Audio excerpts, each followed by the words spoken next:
You're listening to Conferences Online Allergy from Children's Mercy Hospital in Kansas City, Missouri. Today is July 21st, 2025. We are doing our orientation series, and today's topic is food allergy. This is presented by Dr. Aarti Pandya. She is an associate professor of pediatrics and is the medical director of the Food Allergy Center at Children's Mercy Hospital in Kansas City, Missouri.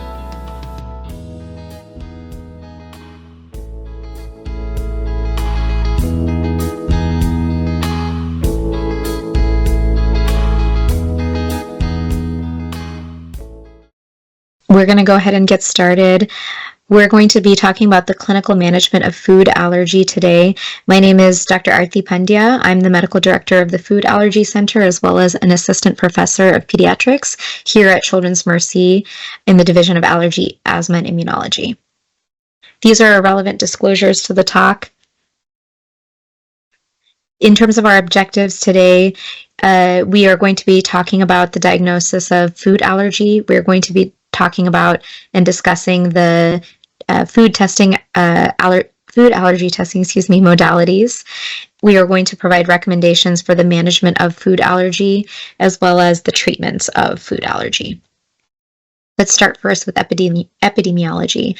Food allergy affects 8% of U.S. children younger than 5 years of age, 3.5 to 4% in the general population. Incidence of peanut allergy has tripled over the past decade, especially in developed countries. Food is the most common trigger for anaphylaxis in children and major triggers in adults. Food-induced anaphylaxis has increased in the United States by 124% from 2005 to 2014. Adverse food reactions. This is kind of the best way especially when I'm thinking conceptually about food reactions and food allergies, how to think about if something is truly a food allergy and where it kind of falls under this chart. With regards to adverse food reactions, these can be divided in two major categories. The first is immune-mediated, which means that there is a mechanism from the immune system that is driving the reaction, or the second is non-immune mediated, meaning the mechanism for this is outside of the immune system. So when we think about immune-mediated reactions, we think about IgE-mediated reactions, primarily, and that is going to be where I focus on the majority of my talk. In terms of the other ones, the non-IgE mediated adverse food reactions is something I will touch on just a little bit as well in this topic, but we're going to have longer COLA talks regarding some of these other ones, so I'll just briefly touch on it today. Now, in terms of your non-immune mediated reactions, this can present as metabolic reactions, pharmacologic reactions, toxic, or other idiopathic, undefined. So again, for the purposes of this talk, we will focus on IgE mediated adverse food reactions. When we think about IgE-mediated reactions or IgE-mediated food allergies, these are the top major 9 food allergens in the United States as of this day in 2025. Milk, egg, we have wheat, soy, we have peanuts down here, tree nuts here, crustacea, shellfish, fish, and then sesame. Again, the top major 9 food allergens. The prevalence regards to these specific food allergens can vary based on the food. So in the overall population, we see 0.4, 0.9% with milk. Here we see 0.2% with egg or hen's egg white, and then we see the different numbers here for the individual ones, and then we see that data vary whether we're talking about children, adult, and then if we're talking about internationally, the numbers. Again, we talked about how the incidence of food allergy, or prevalence, I should say, of food allergy is increased. Here's peanut allergy incidence % by total births from 2001 to 2017. You can see a pretty significant increase here, and we can also see increased emergency department visits for food anaphylaxis compared from 2005 to 2014 here. And so, of course, these also vary individually by the particular foods that we're talking about. But here we have peanut and tree nut as the top ones that lead to that visit. Are there any risk factors for the development of food allergies? Possibly. There are some that are listed here. C-section is mildly increased with the risk of food allergy. And so here's kind of the studies that are showing further information regarding that. Gut dysbiosis, I know that there's a lot of talk about this particular topic. And so looking at these specific enrichment with these specific agents here, or microbes, I should say here, we see different risk development based on these. And so again, this is also playing a role into early infancy and is a window when gut microbiota is, could determine food allergy. Seasonal birth or season of birth, and then vitamin D. So those who received vitamin D supplementation were at decreased risk of food allergy, but there's no randomized control trials to show that it for sure affects it, as well as this fatty acid as well. So some risk factors here that are listed, but definitely some more data needs to be done or demonstrated to show further risks regarding this food allergy development. Here are some additional risk factors. So these are particularly environmental risk factors for food allergy. We have dietary fiber, so decreased consumption of fiber could lead to increased risk of food allergy, advanced glycation of end products, timing of food allergen and introduction into diet. So there's pretty clear data on this from the LEAP as well as the EAT trial. We're going to spend some time a little bit later in the talk talking about both of those trials. And then lastly, atopic dermatitis and skin barrier impairment. So for those who are live, we just did our atopic dermatitis talk prior to this, but the recommendation here is that promising results from pilot studies of gentle moisturizing skin regimens in newborns results in decrease of atopic dermatitis. I think the bigger point from this is that optimal treatment of atopic dermatitis leads to optimal skin barrier, which can potentially reduce your risk for food allergy development. Now, note those words, can potentially reduce the risk, but it's enough of a measure in those patients where we should certainly make our best effort to do so.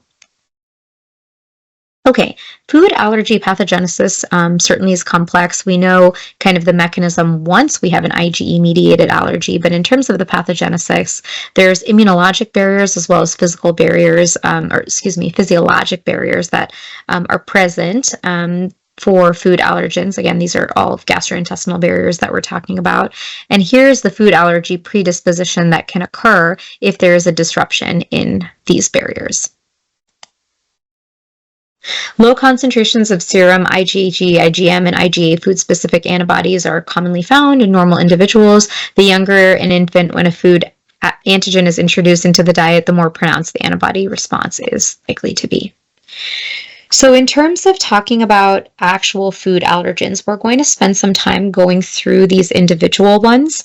Let's start first with cow's milk. So this usually represents the first foreign protein introduced into the infant's diet in the United States. It's also one of the most common food allergies among young children if IgE and non-IgE-mediated hypersensitivities are considered. The two major proteins are going to be casein and whey. Extensive heating of cow's milk destroys several of the whey proteins. These are listed right here. Of the whey proteins. I do want you to kind of take that into consideration. Pasteurization is not efficient to denature these proteins, but may increase the allergenicity of some milk products. 75% of children with milk allergy tolerate extensively heated milk products in baked, or extensively heated milk in baked products. Children reactive to baked milk tend to have more severe phenotype of milk allergy, higher likelihood of anaphylaxis, and more pronounced duration of milk allergy. Introduction of baked milk into the diet appears to accelerate the development of tolerance of unheated milk. So any one of the fellows who works with me knows how much we talk about optimal timing for doing this, or at least attempting it in the right patient. All right. Hen's egg or chicken egg. This is the most common IgE-mediated food allergy in children. The major proteins include ovomucoid, ovalbumin, ovotransferrin, sieve-type lysozyme, and alpha-levetin. Most allergenic part of the egg is going to be egg white. 70% of egg-allergic children may be able to ingest egg protein in extensively heated products. So you can see that statistic here, and then you can see that statistic contrasted with cow's milk as well. When baked with wheat gluten, ovomucoid polymerizes and forms high molecular mass complexes that are water insoluble, potentially making them less available for absorption. So that was a previous thing, that we have seen. However, a recent study shows no significant impact of baking on the dose distribution curves for eggs or cow's milk protein in egg or cow's milk allergic children. So really doesn't matter too much. I know that there's some concern about that, especially when we talk about challenging our patients when we send them for food challenge to the right agent. But I think our recent studies show that that's not something to be too concerned about. And, ultimately using a baked product that does have wheat in it is not to be of too much concern. And also practically in terms of how they're going to ingest those foods is probably going to be something that is complexed with wheat. Okay, more on food allergens. Now we're going to go to peanut. So peanut is the most common food allergen in the population beyond the age of 4 years of age. This is the name of the allergen, of course, Arachis hypogaea. Peanut proteins are traditionally classified as albumins, which are water soluble, and globulins, which are saline solution soluble. And globulins are further subdivided into arakin and con-arakin fractions. ARA-H2 is the most immunodominant allergen of peanut, associated with risk of systemic reactions. That doesn't mean that the other components are not associated, but it's what's considered the most immunodominant of the different peanut allergen proteins. Edamame a bean is a part of the legume family. It is considered, especially in younger patients, to be one of the more common food allergens. Development of soybean allergy later in life is pretty rare. I don't have a further slide on this. So talking first about soybean. So how do you encounter soybean? Because I think the trainees ask me this all the time. Well, Dr. Pandya, how do I take a history about soybean in patients? So I kind of start from the top to the bottom. So soybean comes from edamame. So first inquire, have we eaten edamame? That's the most simple way to know if they tolerate soy. Then secondary from that, so where does it most commonly get ingested in the younger age range? That's going to be with soy formula or soy milk. So then you inquire about commercial products that come from that: soy milk, soy yogurt, and soy formula. Those are the 3 practical ways you can do that. Then one step down from there is tofu, tempeh, imitation meat products. Now, so those are the ways you can get a soy history that can potentially get you an idea if someone is eating something close to serving size with regards to soy. But practically, the way that soy is commonly encountered is actually with processed foods. Soy is a nice agent that can help, bind foods together, especially in our snack products. Lots of snacks or processed foods utilize soy, and so that's another tier in terms of the history that you can take with soy in the diet. Tree nuts. So speaking about this for a second, there's a high degree of clinical cross-reactivity between the nuts. 30% of peanut allergic patients may also react to at least one nut. The tree nuts of discussion here include almond, Brazil nut, cashew, hazelnut, macadamia, pecan, pistachio, walnut. In terms of wheat proteins can also be classified as water or salt-soluble albumins and globulins in water, and salt-soluble gliadins or gluteneins. So that's another thing with regards to wheat allergens. In fish, the major protein is going to be parvalbumin, also the major allergen here. When taking a food allergy history, you can inquire about these individual fish: codfish, catfish, halibut, salmon, tilapia, tuna. With shellfish, the major proteins here include tropomyosin, myosin light chain, sarcoplasmic calcium binding protein. The 2 categories of shellfish include the crustacea and the mollusks. Shellfish is the major cause of food allergic reactions in adults. Again, in terms of the top 9, crustacea shellfish is what falls in the top 9. Sesame is the newest kid on the block, or the newest allergen to be added to the top allergens in the United States. Again, how do I take a sesame history? So you can start with products that are most concentrated in sesame and then go down from there.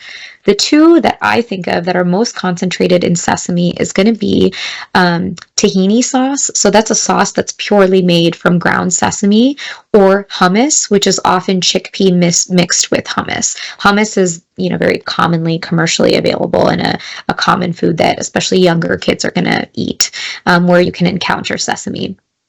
So, and then a lot of our ethnic cuisines, so Asian cuisines, which includes Indian cuisines, commonly use sesame, as well as our Mediterranean cuisines use sesame. Now, why is it a top 9 allergen? The reason it is because also a lot of snack products contain sesame in them.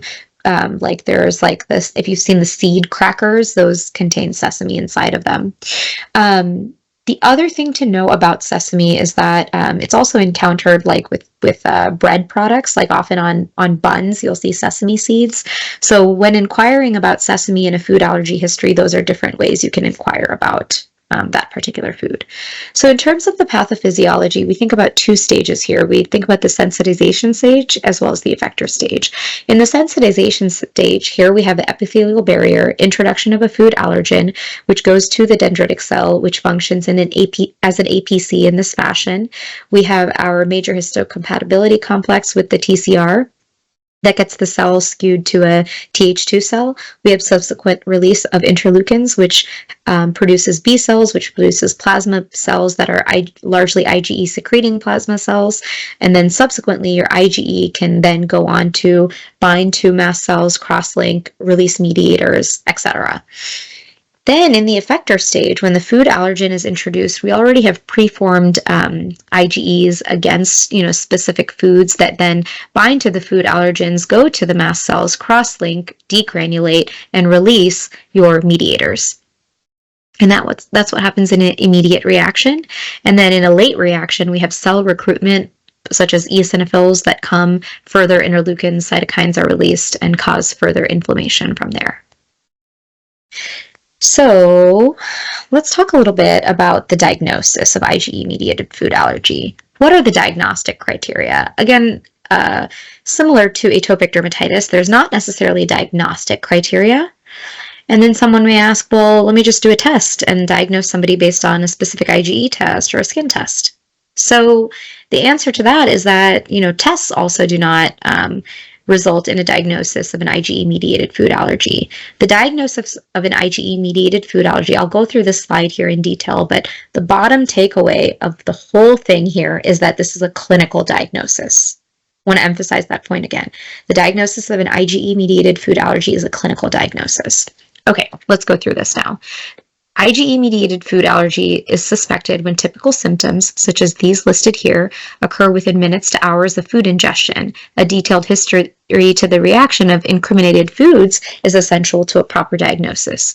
Children younger than 5 years of age with moderate to severe atopic dermatitis should be considered with evaluation if one or more of these conditions are present. So this used to be a previous recommendation, and I know some of you have inquired about that, but both of these conditions have to be present now. It's basically the reliable history of an immediate reaction to a specific food. We no longer recommend that consideration in just individuals who have persistent atopic dermatitis. Again, I'm happy to discuss that point for anybody who has questions or concerns about that statement, but when we look at the JTF panel for atopic dermatitis, that's the recommendation that came from there. A medically supervised food challenge is considered to be the gold standard or the most specific test for food allergy.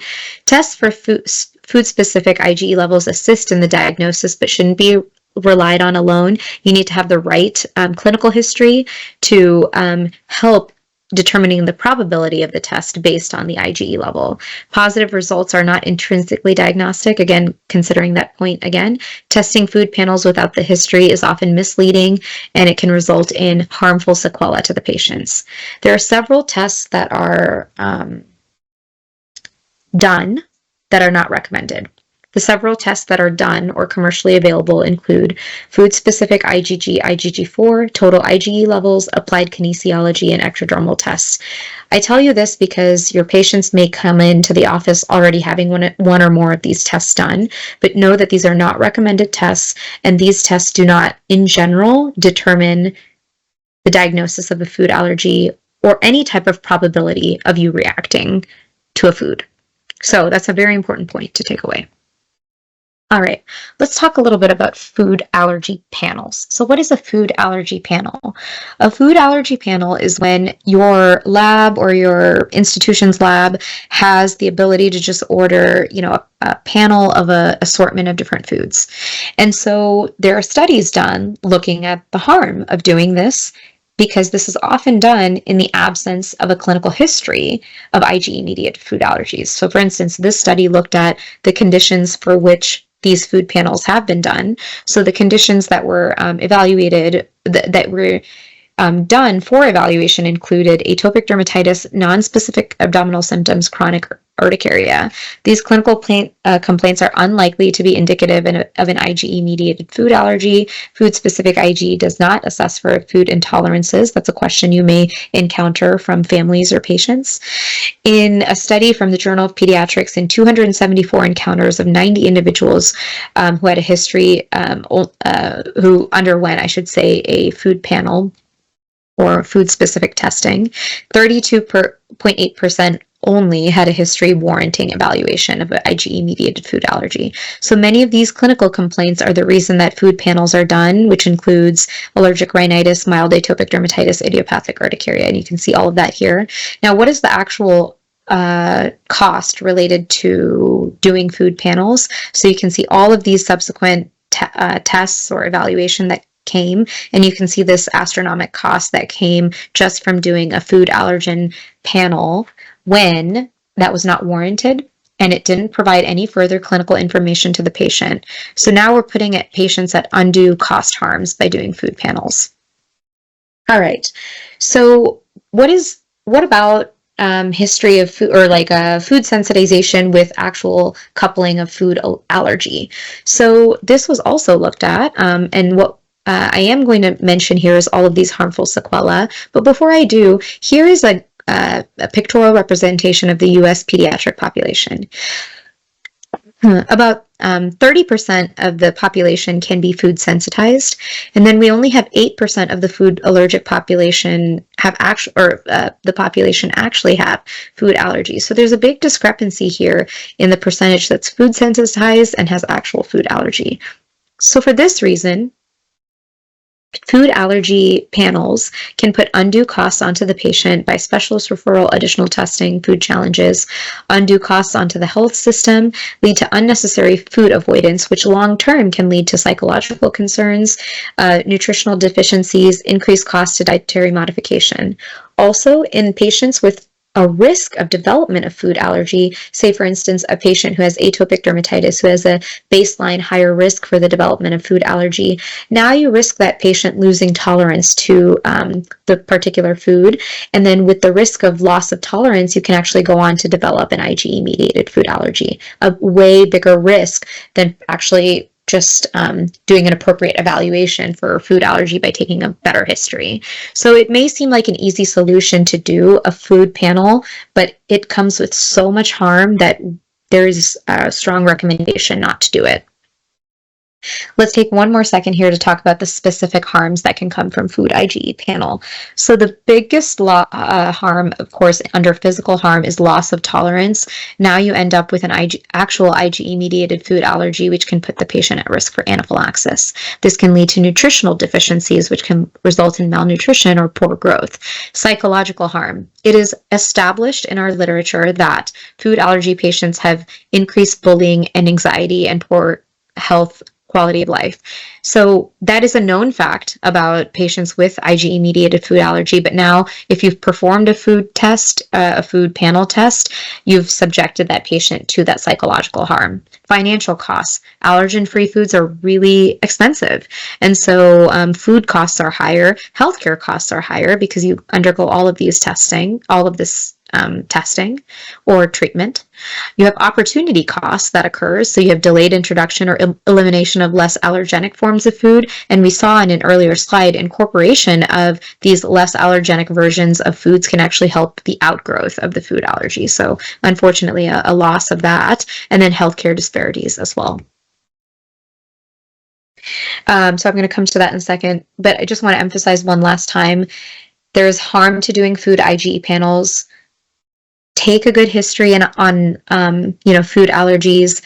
If a family is just coming to you saying, no, I'm sure I need a food panel, tell them all of this. Rather than just say, just don't do it. I'm not going to do it. Try and educate them the best you can. Of course, not all patients or families are going to respond to it, but I would say that the vast majority do. So take this time to really educate your patients and your families about this. Educate your communities as much as you can about this too.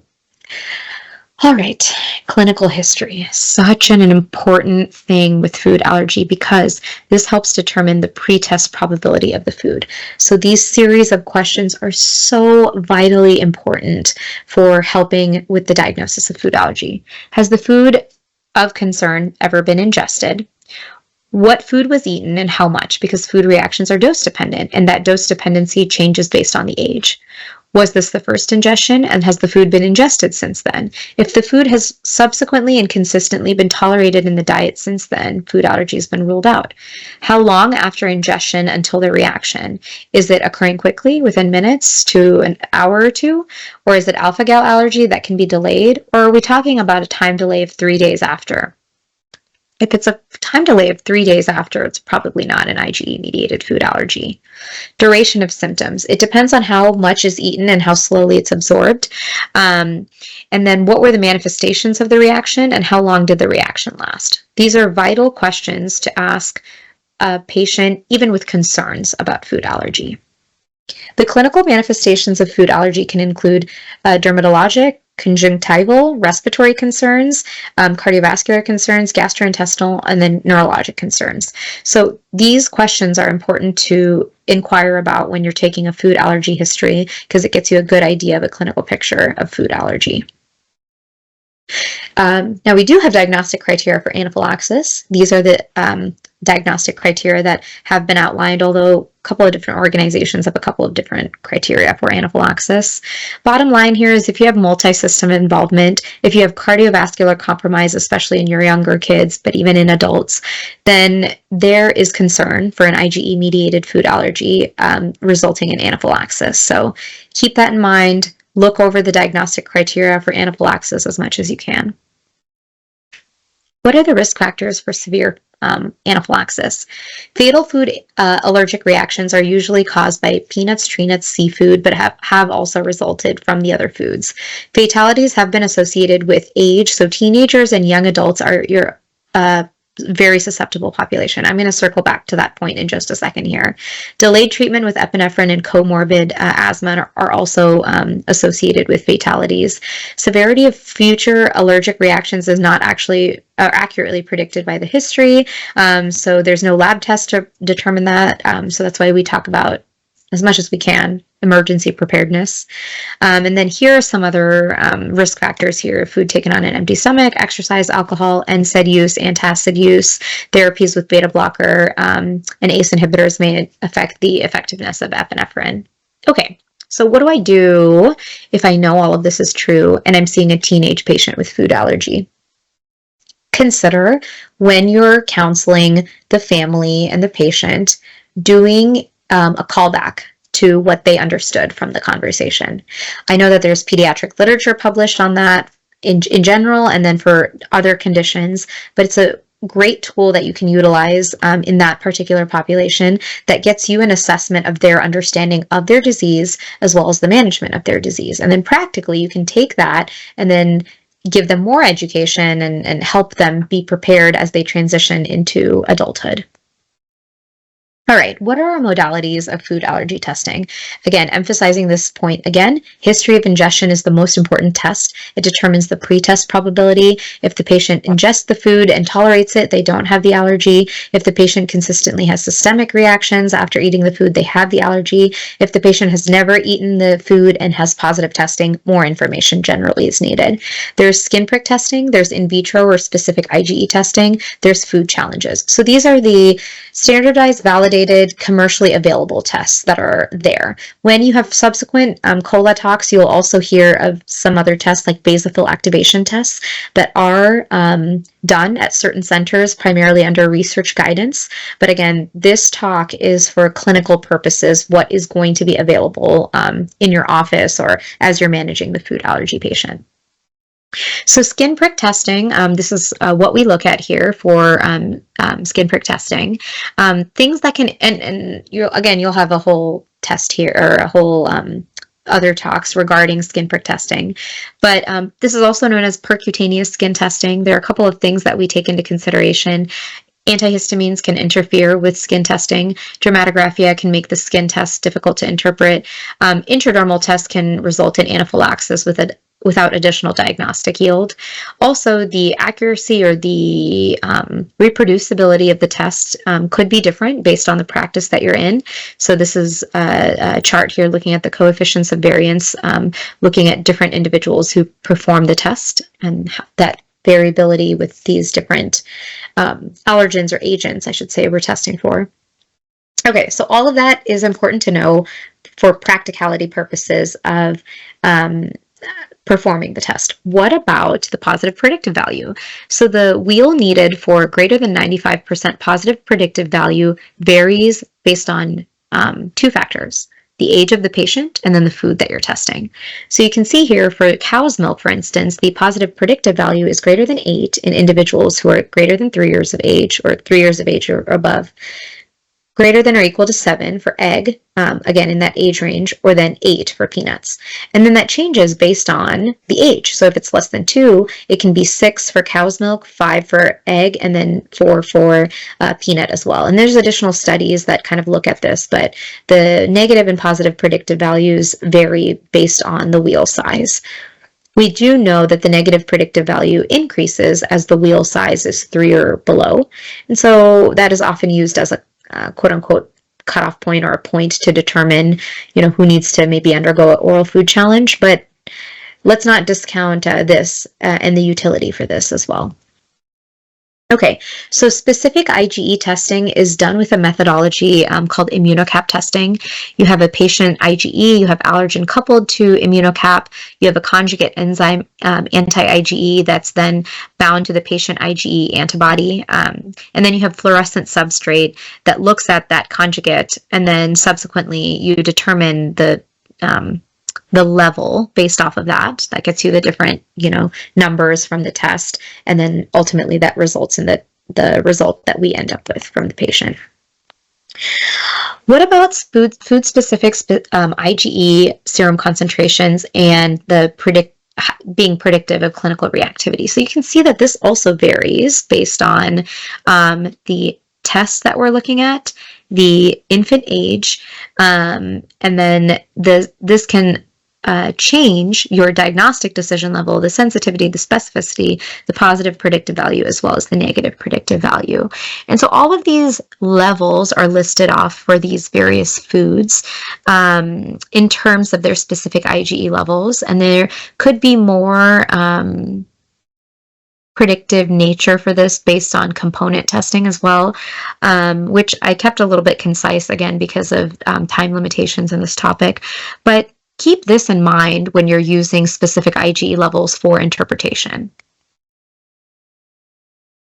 All right, so now we look at these food-specific IgE levels and the greater than 95% predictive, positive predictive value. And again, we see the variability based on the numbers. So what I think the whole takeaway point from this is often, a number that's like less than 0.10 or less than 0.35 is used as the, diagnostic decision making for who should undergo, let's say, a food challenge or something like that. But the reality is this topic is a lot more nuanced, and there needs to be more studies done looking at the ability to predict a clinical reaction or predict the probability of a clinical reaction. And I think the other thing I can say is that perhaps the value alone, doesn't give you a clear answer on the ability to determine the probability of a reaction. All right, so briefly touching here on component testing. So here we are looking at cow's milk. Again, we talked about the major proteins from cow's milk are whey and casein. We talked about ovomucoid, how there's multiple, but here are the clinically relevant ones. So casein being heat stable, whey being heat labile, ovomucoid being heat stable, ovalbumin being partially stable. We see components here for peanut, and we talked about ARA-H2 and the immunodominancy of this allergen in peanut protein. We see this for hazelnut as well, with core A1 mostly being associated with oral allergy syndrome type symptoms, and then core 8, 9, and 14 used for systemic reactions. And then in terms of, particularly I should say with 9 and 14, then we have cashew with ANA03. This is associated with systemic reactions, and then with Brazil nut, BER1 being associated with systemic reactions. So component testing could add additional clinical information in terms of potentially here the probability of someone having a systemic reaction. What about monitoring over time of specific IgE levels? These can be monitored, and then in general, what's been published is levels less than 2 for egg, milk, and peanut. The patient without recent severe reactions can be considered for oral challenges, and then that level based on skin prick testing can be potentially less than 8 for peanuts and tree nuts. Periodic evaluations should be offered to children with peanut allergy, and an oral food challenge for peanut should be considered in patients who have not had reactions in the past 1 to 2 years with that level. These are changing with our literature. And so let's talk, so that was with peanuts. Let's talk about some of these other foods here. So it varies a little bit. Peanut has been reported to resolve without intervention in about 20 to 30% of individuals, tree nuts and seed with about 10%. And symptoms occur with the first known ingestion in up to 3/4 of individuals with these particular 3 foods. It's uncommon to outgrow these foods, especially for peanut after 6 years of age. The size of the skin test or specific IgE levels, including for component testing, could be the most reliable predictor only for resolution or persistence of the allergy. Up to 25% of children, down here now, up to 25% of children may have a mean wheel diameter to peanut greater than 10, peanut specific IgE level greater than 14, or IgE level to the peanut protein ARA-H2, as well as be non-reactive to the oral food challenge. Again, this speaks to the level of sensitization versus actual having of a food allergy determined based on challenge.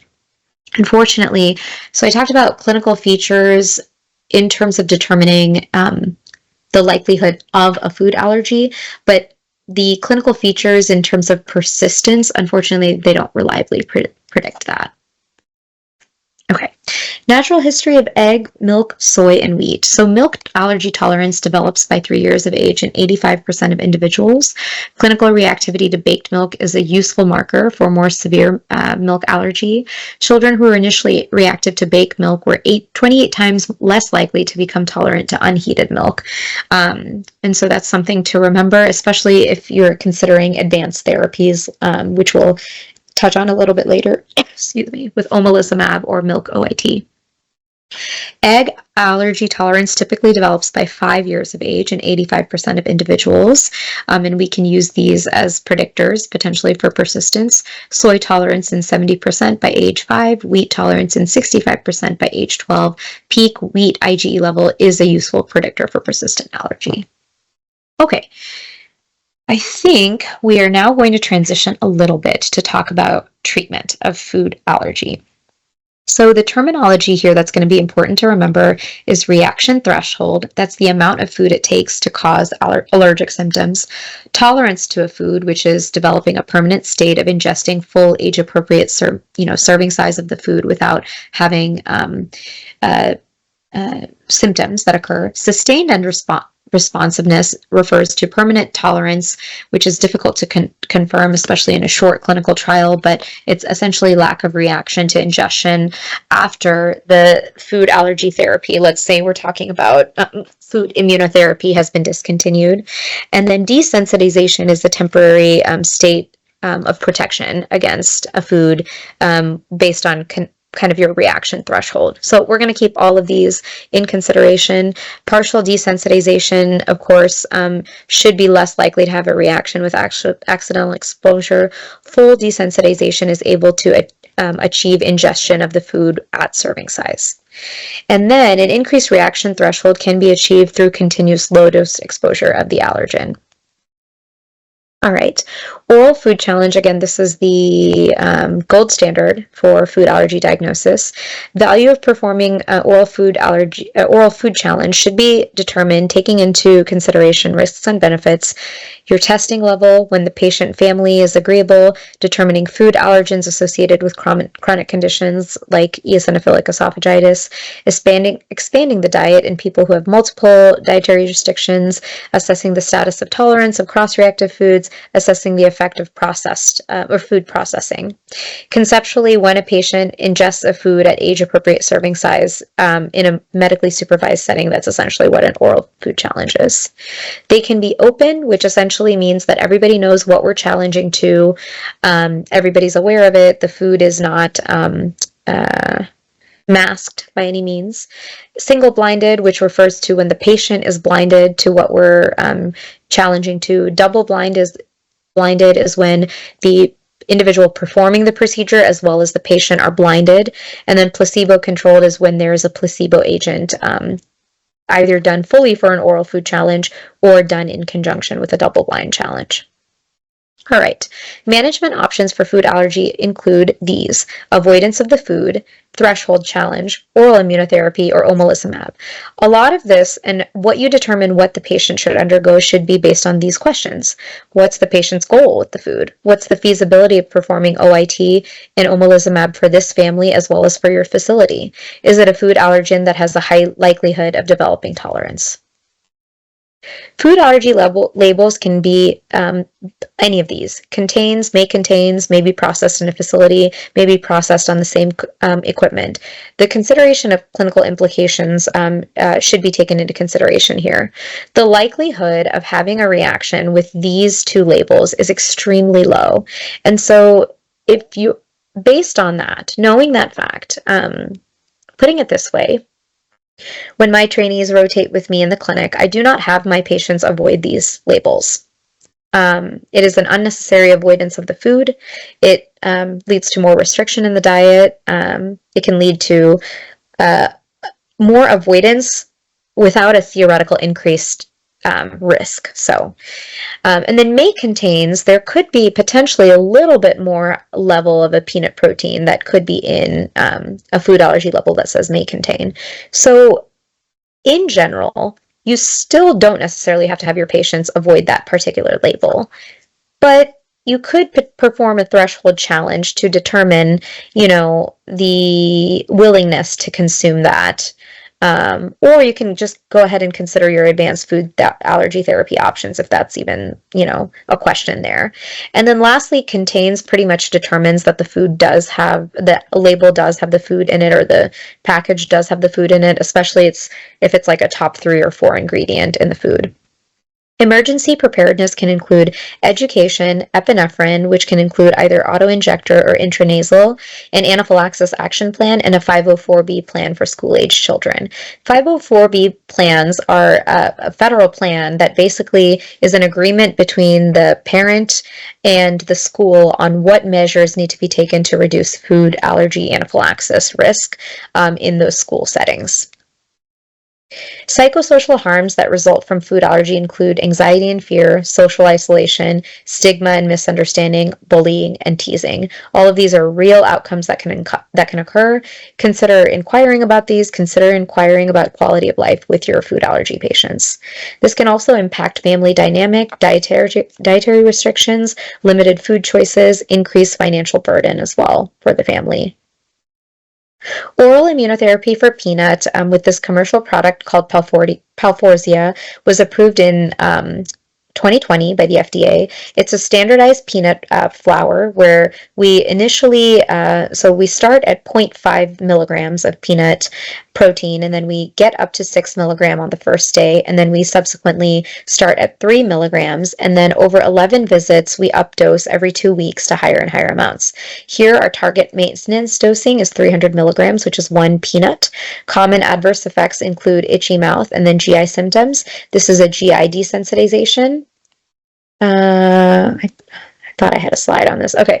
Efficacy for this is when in the major trial for this particular food, when patients underwent food challenge with a higher dose peanut protein, 600 milligrams, 1,000 milligrams, about 60% or more of individuals were able to tolerate 600 milligrams or higher of peanut protein. And so that's kind of the data. And so the official recommendation from the company here is talking about utilizing this product for reduction of accidental exposures, reactions from accidental exposures from the food. Oral immunotherapy, now further from this, is when we ingest the food in smaller doses to raise the reaction threshold. We also can consider ad lib eating along with reducing reactions to accidental exposure. This can be done as a single food or multiple foods. There's a risk of EOE with oral immunotherapy, oropharyngeal symptoms, as well as anaphylaxis. I'm going to go through the data as quickly as I can on some of these foods. So in a 2012 meta-analysis of 5 milk OIT trials, milk OIT increased the likelihood of developing full tolerance to milk by 10-fold compared to elimination diet alone. However, risk of adverse reactions was 34-fold higher. In egg, you have a major trial here that had 55 children ages 5 to 11 which received egg white powder with a maintenance dose of 2 grams. That's pretty high, which is great, compared to placebo. And 55% in the OIT group were able to pass the challenge at 10 months to serving size. Wheat, so we have 46 patients in a trial who underwent wheat OIT, and 57% of the crossover higher dose OIT group tolerated full serving size in a double-blind placebo-controlled food challenge trial, or in a food challenge, And then sesame, 60 patients in a trial with sesame confirmed allergy underwent sesame OIT, 88% achieved full desensitization, which means they were able to achieve up to the full desensitization protocol. So we talked about the FDA product for peanut. I'm going to touch a little bit on non-FDA approved or peanut OIT outside of the FDA product. So there was a meta-analysis of 12 trials, with over 1,000 patients where peanut OIT increased the likelihood of passing an in-clinic food challenge compared to elimination diet alone. However, OIT did increase the risk of anaphylaxis. Multiple trials were done subsequently, or studies were done subsequently, which determined the same efficacy. For tree nuts, there was a trial done, or a study done here, with 50 children with cashew allergy treated with a maintenance dose of 1,200 milligrams of cashew protein for 6 months. Among the OIT treated patients, 88% compared to 0% of controls were able to tolerate a dose basically at serving size after 6 months. Oh, I did have a slide on this. Oh, no, actually, sorry. This is for omalizumab for multiple food allergies. Okay. So this is, again, our also newest kid on the block, or newest treatment that has come out for food allergies. Omalizumab is a biologic that targets IgE. We're aware of that. And in the trial that was done, we had a primary endpoint, which was a ability to tolerate the food or successful consumption of a food based on a pre-specified threshold dose at week 16, And so we looked at these particular foods: peanut, cashew, egg, milk, walnut, hazelnut, and wheat. And you can see that the primary endpoint pretty much across the majority of the foods was achieved in those individuals who received omalizumab compared to placebo. Dosing of omalizumab is based on age, IgE level, and weight. So all of those factors are taken into consideration when determining the dose. Further results from the omalizumab food study. So again, looking at pre-specified threshold. So looking at the numbers of individuals who were able to achieve this we do see that in the lower doses of the food, higher amount of patients were able to achieve that. But that doesn't mean that there weren't some patients that achieved, the pre-specified outcome here at higher doses of the food. So again, this should be maybe determined based on what your baseline threshold for reactivity for the food is, but definitely a therapy we can take into consideration. Oh, and so I have that point listed right here. Establishing a reaction to threshold can help determine follow-up once been on the medication for 6 months. So subcutaneous, the risk of anaphylaxis is listed as a side effect. Okay, last topic to talk about here. So what about early introduction for food? So the two major trials I'm going to just briefly touch on here are going to be the LEAP and EAT study. The LEAP study looked at the risk of peanut allergy when looking at infants who had early consumption versus late consumption of peanut. And so in the intention to treat analysis, we have the avoidance group and we have the consumption group here that were listed. And basically in these individuals, in the group that had avoidance, we have a higher likelihood of development of peanut allergy compared to those who had consumption. So this led to our counseling patients about early introduction of peanut. Now I do want to go back a slide here. In these two specific considerations, there is maybe a consideration for pre-introduction testing. In the United States, when we talk internationally, that changes. But in the United States, there is a consideration of these. Okay. Oh, sorry about that. All right. EAT trial. EAT trial looked at early introduction of other foods beyond peanut, and it looked at the rate of challenge-proven food allergy was non-significantly lower in early introduction group compared to standardized group for the specific foods here that we're going to talk about that are outside of peanut and egg. So those are foods outside of the peanut and egg, but there were significantly lower relative lists of peanut and egg allergy that were established in the early introduction group versus the standard introduction group. So you can see that consistently shown with peanut and egg here. And so these are the other allergenic foods outside of peanut and allergy that were looked at in the EAT trial. Okay, quickly going through these last points here. Oral allergy syndrome is a localized form of IgE-mediated allergy where you develop itching of the mouth, potentially angioedema, urticaria. It's a reaction that occurs due to cross-reactivity with pollens. You could have the ability to tolerate these foods in cooked form. Shared decision-making should occur when it comes to epinephrine autoinjector prescription. Food-dependent exercise-induced anaphylaxis occurs when you exercise within 2 to 4 hours of eating culprit food, more common in females and prevalent in the late teens. Several foods have been implicated, including wheat, shellfish, fruit, milk, celery, fish. Diagnosis is based on history and specific IgE testing. Last point here before our summary slide. EOE is a non-IgE mediated food allergy where you have accumulation of eosinophils in the esophagus, which is diagnosed by endoscopy. Management can range from all of these therapies: PPI, food avoidance, biologics, follow steroids. Protein-induced proctocolitis is when you can have non-life-threatening reaction of blood-streaked stools. Milk and soy are commonly implicated. This generally self-resolves. We have to be very careful about counseling, stopping breastfeeding in these individuals. That is unfortunately something that gets stamped onto these individuals that can be a harmful recommendation. And then lastly, FPIES, you will have a subsequent COLA talk on this, but it's where we have an inflammatory response resulting in repetitive vomiting 1 to 4 hours after ingesting the food. Summary: food allergy is a complex clinical disease. Testing modalities include the following. OIT and omalizumab can be considered based on patients' goals.